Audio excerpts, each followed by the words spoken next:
Joan Quinn Profiles. As an editor for Andy Warhol's Interview, the Los Angeles Herald-Examiner, LA Style, and Detour magazines, Joan covered the social set, the Hollywood hotshots, the international art scene, the mysteries of food, the excitement of travel, and the fabulous world of fashion. Joan continues to find creative people on the cutting edge who make things happen. Here's Joan Quinn. Hi, I'm Joan Quinn, and welcome to the Joan Quinn Profiles. Waiting to be profiled are actress Anna Khaja and artist Ruth Pastine. Award-winning actress Anna Khaja was born and raised in the San Francisco Bay Area. She graduated from UCLA. You've seen her on the big screen with Michael Douglas, Jim Carrey, Brad Cooper, and on television series The Closer, Flash Forward, and Private Practice. She's been on the stage at local and national theaters, and in 2007, she was nominated for an Ovation Award in David Hare's play at the Mark Taper Theater, Stuff Happens. Why was that so controversial? Well, my part was controversial because, you know, David wrote this monologue and then that opened the second act of the play, and I played what he called the Palestinian academic. And what this Palestinian academic said was essentially that Israel is America's colony. Exactly. Did he write that? Yeah, and that's what he wrote. And the thing is that, you know, in Britain, those kind of views are expressed very openly and much more often. And so he didn't think that what this Palestinian academic was expressing was going to be anything shocking at all. And he was very surprised. We were all surprised. In fact, Gordon Davidson came up to me after opening night. He came into my dressing room and he said, 35 years in the theater, I've never seen anything like this. People were screaming at me on stage. Is that right? While you were doing your screaming monologue? At me. Sometimes I would have to hold. Sometimes I would have to... Gordon said that the first time it happened, I was like a deer in headlights. Because you weren't expecting it, you'd just been rehearsing. But this is the Taper. This isn't some, you know, avant-garde little theater somewhere. You know, we're in the music streets, center. We're doing theater in the subway, you know. Yeah, like you might think it was happening in London, right? Yeah, or afternoon theater, whatever. Yeah, and you know, the woman that I'm portraying is a very reasonable woman. She's educated. She's got a PhD. She's giving a lecture. She's dressed in Western clothes. Western clothes. Oh yeah, not covered up at not all. Covered she's up. got glasses. You know, she's an intellectual, and she just has this point of view. And so people, I remember people screaming at each other, "Let her talk." Oh yes, right. No, this is ridiculous. I'm leaving. And you know, up until that point, the first act, before intermission, the audience had really been along for the ride. And, they were like really going with you. They absolutely. Everything. And that was sort of a deal breaker for a few people. And but that shocked the audience too. They must have been very intent. They were watching what was going on, and then you opened the second act. They were shocked. They felt taken aback. Some felt betrayed. Some felt that they wanted to defend me. One guy I remember stood up, and he took his program, and you know those big Mark Taper Forum programs are sort of like magazines? Yeah. And he ripped it into tiny little shreds before he stormed out. Well, you're on the stage and you're seeing all this. I'm seeing it all happen. And it's such a small stage. You're like right in the it's audience. Such an intimate. I mean, even though it seats 800, it's very intimate, you know. Right. And I remember that afterwards, when the show was over, I ran over there and I collected the pieces because I Were thought, you afraid? what an experience to have. Were you afraid for your safety at any time? Well, I was. You know, when I'd go home, when I'm driving home at night, I'd think, gee, what if someone's this following could make me? someone really angry. But then by the time then I sort of got over it, and cut to 3 years later, I'm doing my solo show about Benazir Bhutto, and I'm definitely saying things that are going to anger certain Muslim extremists, and that's when people said, you know. I want to talk about that too. Let's talk about that. I was going to jump from you were talking about your monologue opening it. I don't know how long that was, but you did Judith Thompson's monologue for 45 minutes. Yep. 45 minutes. How do you do? Were there other people on stage? Nope. Just me. Was it a one-person show? Well, it's interesting. It was 3 one-person shows. So the play was 3 monologues. I see. And the first monologue was oh gosh, I'm going to forget her name now, but Lindsay, the girl that was involved in the whole thing of the covering up the Iraqi. Lou, no. Anyway, yeah. The next one, and then the second one? And then the second one was this was a few years ago, I'm forgetting now, but he was someone who went to investigate whether or not there were, in fact, weapons of mass destruction. I see. And your part? And then I was a fictional character, and I was an Iraqi mom who was kind of complicit in her son being captured and tortured by Saddam's men, and her guilt and anger about that. And it's kind of funny to me because Judith Thompson, has she ever been there in that area to live or write about it? Or say the person who wrote the Benazir Bhutto? I wrote that. You wrote it. Have Yeah. you been there to see that? Pakistan? Not since I was very little. No, and Judith Thompson, she's supposedly just sort of a homemaker and mother of 3 in Canada, and that's these what I mean. things just pour out of her. And Wendy Graff, who's doing Wendy the Graff. one you're working on? Well, that's the thing I say, this, for instance, this story with Wendy, she didn't choose it, it chose her. It's interesting. This girl's story overtook her and it poured out of her, and you can see that in the language. You really can. But so the next one was Benazir Bhutto. Yeah, Shahid. Now that's the play that I wrote, and I play 8 different characters. And how did you research it? How did you know about Benazir? Fantastic woman. I'm half She's Pakistani. Oh, you are half? Yeah. Is that why you get these roles? Because you don't look like you belong to these roles. Do they make you look like you belong to it, or well, I don't know. I think when does your emotion come out? You put me in a headscarf, and suddenly then you I look like I belong to these roles. But you look at Palestinian. Yeah. Benazir. Benazir kind of. She and I bear some resemblances, actually. We all kind of look Western anyway, right? Yeah, we do, don't we? Yeah. Don't we? You and me? Yeah. I think we do, even though we have that Oriental, I guess they call, background. Yeah. I feel like you look more Western than I do. I look more Western. I think you look more. Oh, really? But tell us about that. Shaheen, what is that? Shahid, yeah. Well, Shahid is the word for martyr. And Was it great, that play? Oh, I wish I had seen it.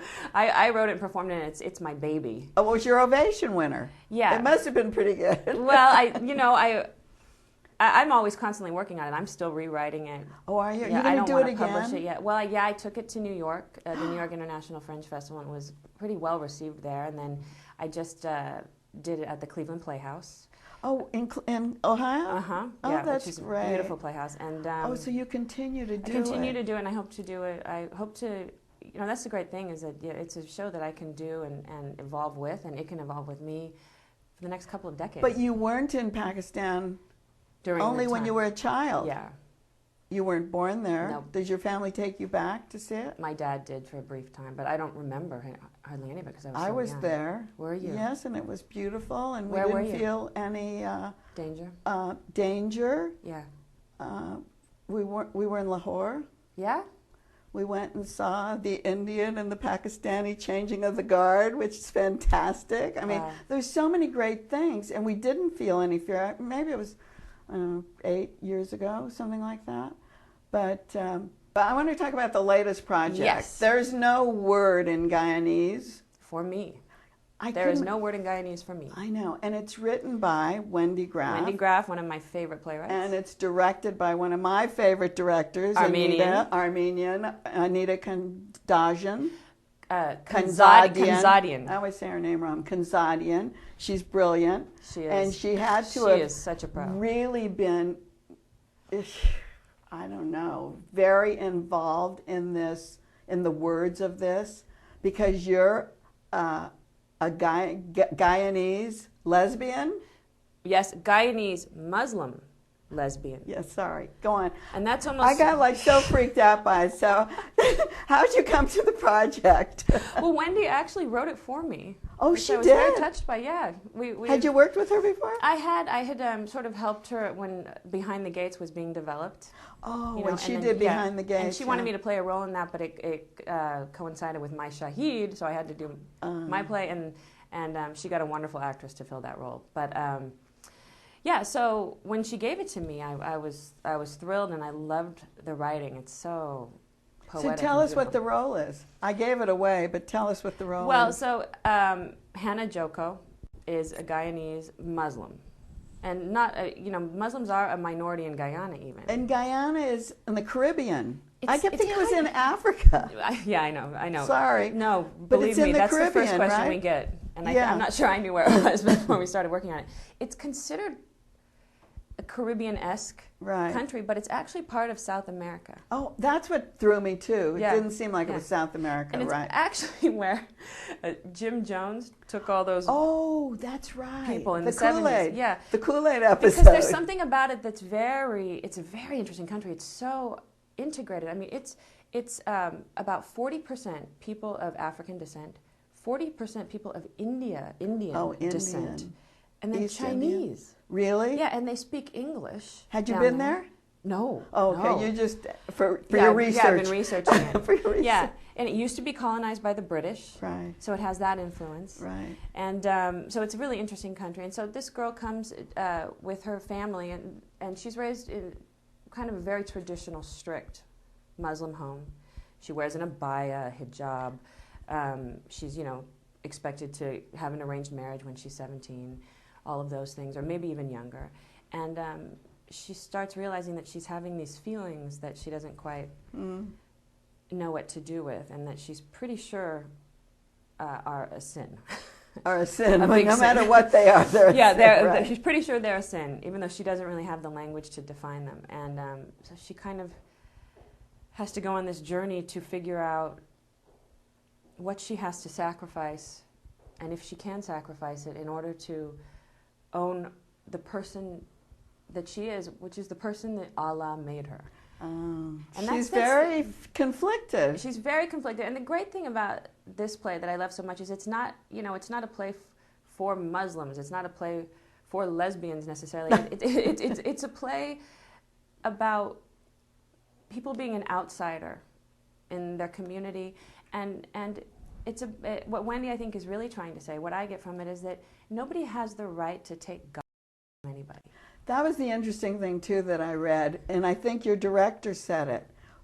All these problems come from telling you what your God should say or do. Yeah, and what makes you Or what- good in the eyes of your God. Of your God, yeah. And how can another human being, an equal, have the right to tell you that? How can they know better than you? Does she stress that when she's directing you, so that you know that this is about not your bad, you have a goodness in you, no Absolutely, matter what? yeah. But at the same time, we have to show the struggle. Is it just you, or is it a big cast? It's just me. It's just you again. Yay, Anna. Oh boy, I promise you, the next thing I do, there will be more actors on the stage. Thank you so much. No, we like to see you. And don't go away. We'll be right back with painter Ruth Pastine.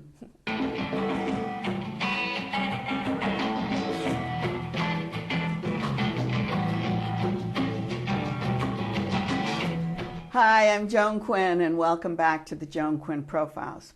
I'm here with artist Ruth Pastine, who was born and raised in New York City. She attended high school of music and art. Then she earned a BFA at Cooper Union and her Master's of Fine Art at Hunter College, which is right close to my apartment in New York. Oh. Ruth spent a year in Amsterdam as the recipient of a study abroad grant. And what kind of influence was New York on your career before you went to Amsterdam? Oh, well, having been born and raised there, it was quite influential. My mother was very interested in art and educated in art, and so I literally grew up in the Metropolitan Museum, MoMA, and the Guggenheim. I was very familiar with art and loved art long before I even recognized that I was an artist myself. Well, you went to the High School of Music and Art, so you must have been interested in it. Or maybe it was your mother who had the interest.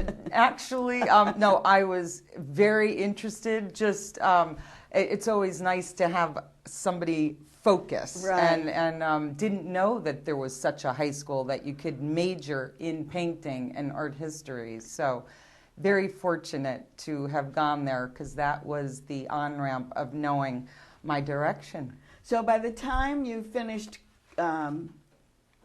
Cooper Union and you got to Hunter, you must have been painting. Oh, yes, yes. Did you start painting in high school? Started painting before I even got to high school. So you had to enter with a portfolio. So you had to have. So they had judge your portfolio, right? And do work from the model right there on site. So I was trained very classically. Oh, I was going to say, so that was representational if you were working with a model, because your work, which is so gorgeous on the set today, doesn't really, to us, have anything to do with the representational model.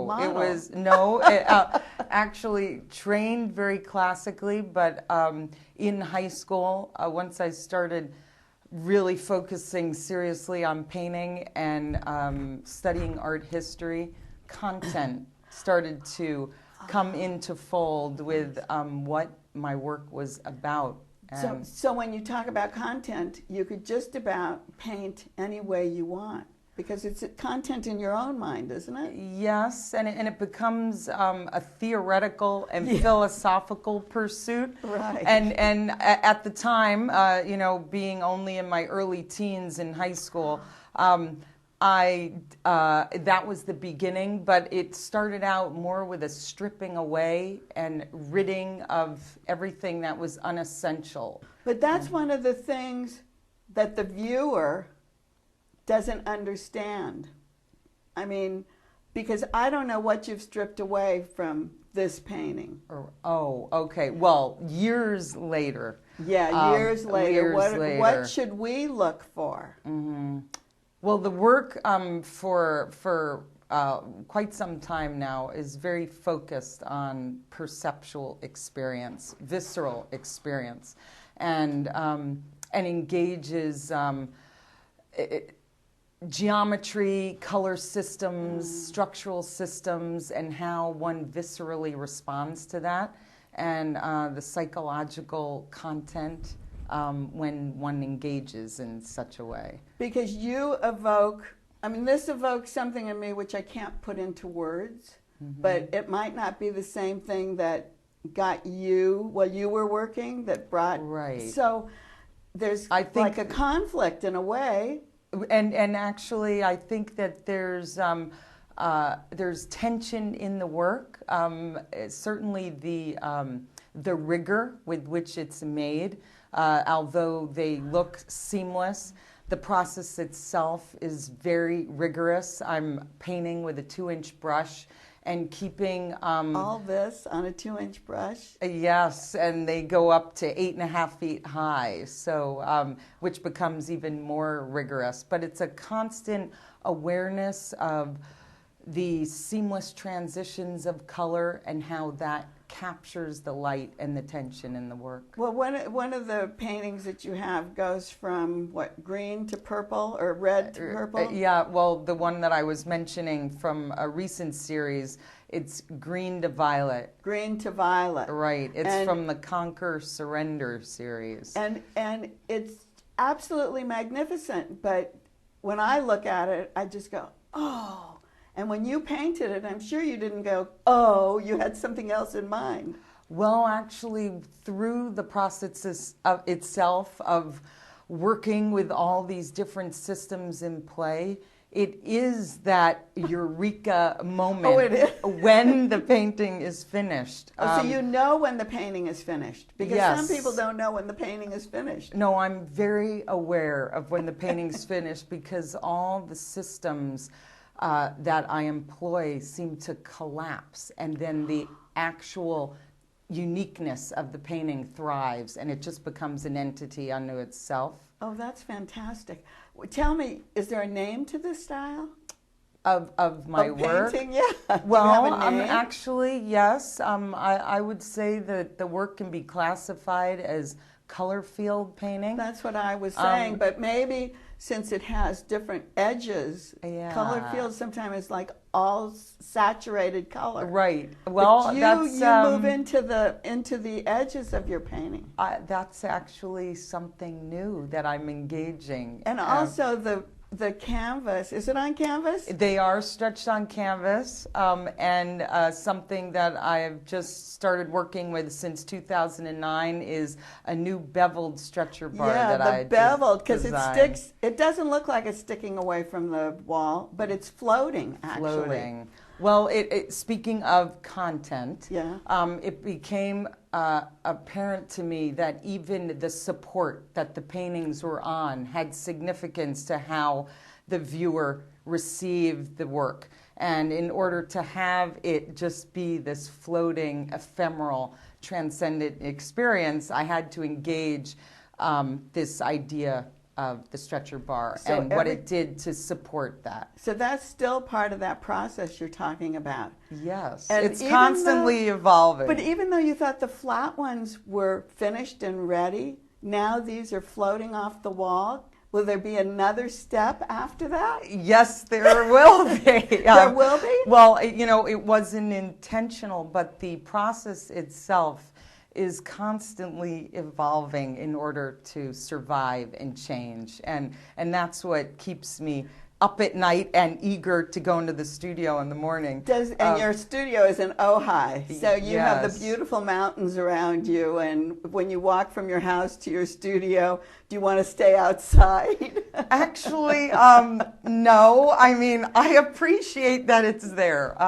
But I grew up in New York City, and so I'm kind of an indoor girl type. I appreciate nature. Yeah, I'm glad I can visit it. But going back to being a New York girl, were you painting like this in New York? Yes, I was. But at that time, the work was much more monochromatic in appearance. They appeared to be. The transitions in color were so subtle and so tight that they were very severe. And I think now a more emotional, sensual content is coming forth. Did you use a small brush too in New York? Yes, smaller. Smaller. They're larger now, but still 2.5 inches. Oh, very precise.